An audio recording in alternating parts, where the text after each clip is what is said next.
A key affordance of radio is that it is a non-visual medium. And debates within radio studies tussle over whether sound only is best described as blind or invisible. But understanding radio as some kind of absence doesn't really resonate with me as a maker, as in my mind I work with something quite whole and very tangible. I'm wary of getting lost somewhere between the hemispheres of the brain here. I use the medium of sound because of what it can reveal in non-fiction stories. So rather than characterising radio as blind in an illuminated world, I prefer the late Anne Dunn's description that radio allows us to see in the dark. It's a barbed wire. Oh shit, You can do it. oh, this is cruelty. Do we have to come out this way? Yeah, you help her on that side, I'll help her on this side. One approach to understanding how radio sees in the dark is to examine what it sees, the sorts of stories and story elements that work well in sound. The term radiogenic is useful here. Ex-BBC producer and department head Peter Everett defines it as particularly suited to radio, utilising to the maximum its distinctive qualities. I should just say that the term is quite contested within radio studies and there are many other definitions, but today I'm running with Hugh Shignall's definition as outlined in Key Concepts in Radio Studies.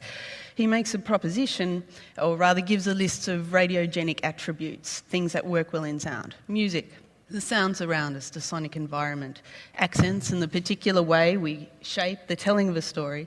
Stories that explore thoughts and psychological states, and also stories that explore ideas. Mia Lindgren summarises it very succinctly. Radio is a particularly good medium for stories that we cannot see. So today I'd like to add to this a few points drawing on my experience as a radio maker and look at some of the dynamic characteristics of sound as a vehicle for non-fiction stories. It's really just an excuse to talk about what I love about radio. Get psychologists to talk on your show. Say, why do men do it? She'll say, because they're bastards. What is this something that, what, broadcast on radio? You got a date, or? Cool, he moves, doesn't he? He does. If he gets that light, we're fucked. Fucking hell. Central and foremost, I think, is that we're working in a time-based media, crafting a story experience that's measured out and frozen into a sequence of minutes and seconds. Sound, like screen, is also very fleshy and visceral to work with. Live recordings give you that impression or have that quality that you're witnessing something. Even though you know it's highly manipulated, field recordings feel like time capsules. And perhaps emerging from this is that sound and screen are both wonderful mediums for expressing the now. They're particularly suited for stories that reveal themselves most fully in the immediacy of the moment. Sorts of stories where you had to be there. Chuck them on in case we ask you to grab stuff. Is that cool? You happy to do that? Yep. I suggest you don't step out of the car with a microphone at this job because somebody might smack you if it is anything bad. It may not be bad, but it may be. If at any stage you're not cool with any of it, come back, sit in the truck, okay?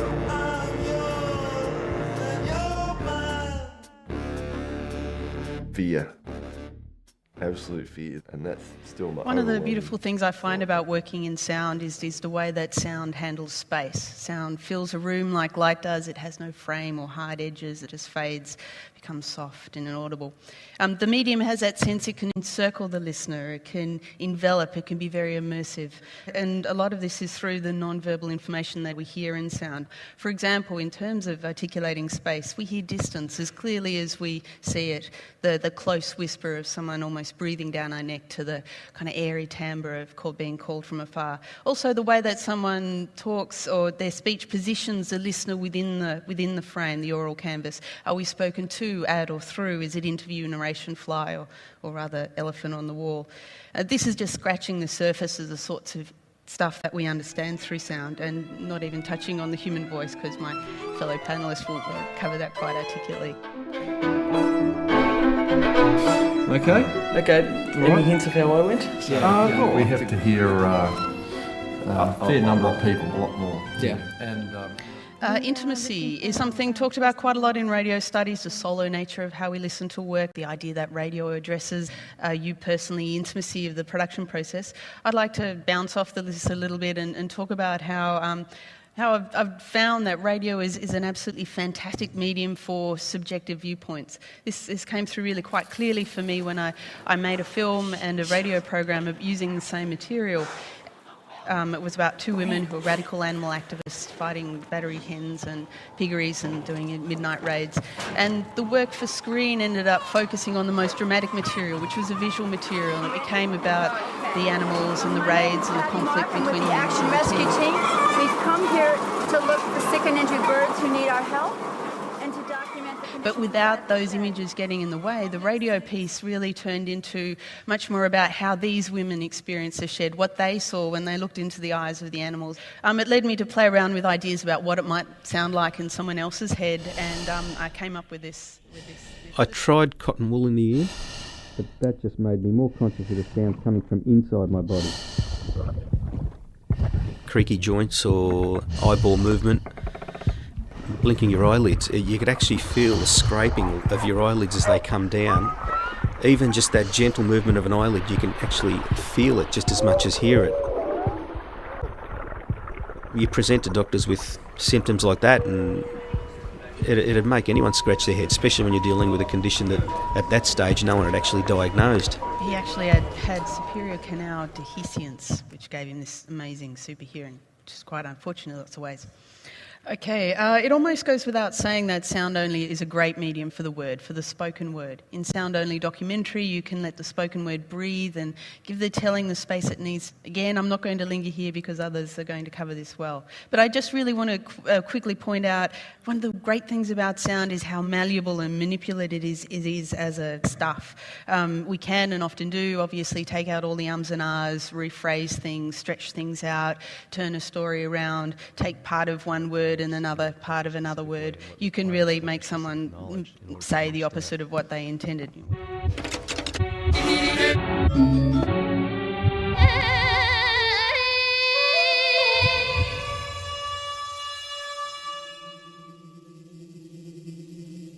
So why is music interesting?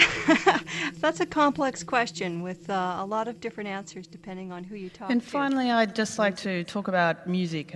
There is actually some argument about whether or not music is radiogenic. I'm sort of saying it here is. But what I'd like to expand on is a point that it's not just music that is well suited to radio, but the language of music, the syntax, the techniques, the conventions of music. Musical languages give abstract sound coherence and contextual meaning, and it is a fantastic tool for storytelling in sound. For example, theme and variation or repetition and variation is really useful more generally as a tool for helping to clarify and reinforce structural points along the work. The ear picks up on difference, so if you set up and establish a sonic framework and then you deviate from that, we're going to be listening more closely, and that's obviously the point where you put some key information. The elements of music provide lots of wonderful approaches for deepening our sense of the narrative in radio documentary. For example, you're wanting to express rising tension and drama in the piece, you might the pace might quicken, the rhythms might become more agitated, the density of sounds become fuller and richer, the tessitura, greater variations of high and low, and then you might get greater contrast in sound texture by going from a big fat sound straight to a silence. So I think stories that draw on the language of music are really well suited to radio. So she's not breathing at all. Is she conscious? Leverton, thank you, and Micah 9 on here. Micah 9. Leverton and Micah 9, it's case 1364.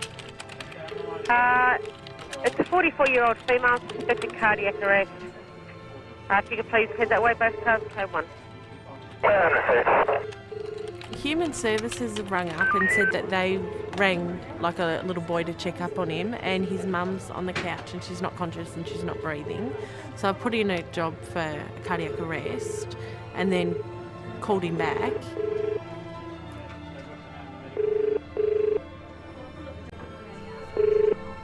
Hello? Hello, it's the ambulance here. I've got an ambulance coming out to help your mum. Are you on your own there?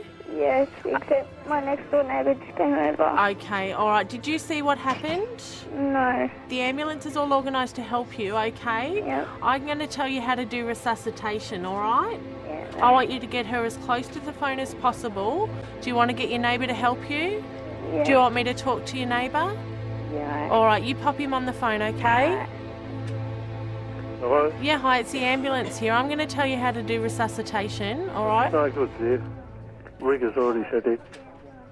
It already has. Has he been there on his own with her all day? No, he's just come home from school. Okay. All right. Can you take him out the front? Yeah. All right. I want you just to take him out the front and wait for the ambulance, okay? Okay. Are you going to be all right until we get there, or do you want us to stay on the phone? No, it's okay. Thanks very much. That's okay. We're not going to be long, all right? Oh. All right. Bye-bye.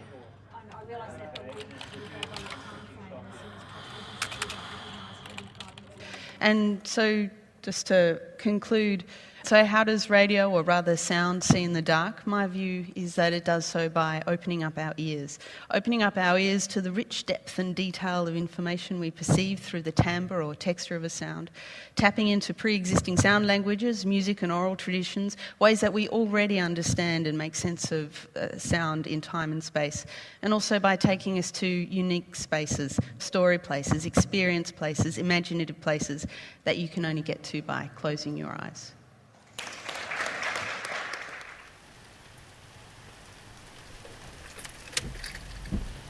And here we are, sitting in the rain, watching the world go by. An ordinary run-of-the-mill investigator would mostly work daytimes, but I'm not run-of-the-mill investigator. I get a lot of this private stuff, and I don't mind sacrificing the evenings. I quite like sneaking around in the dark.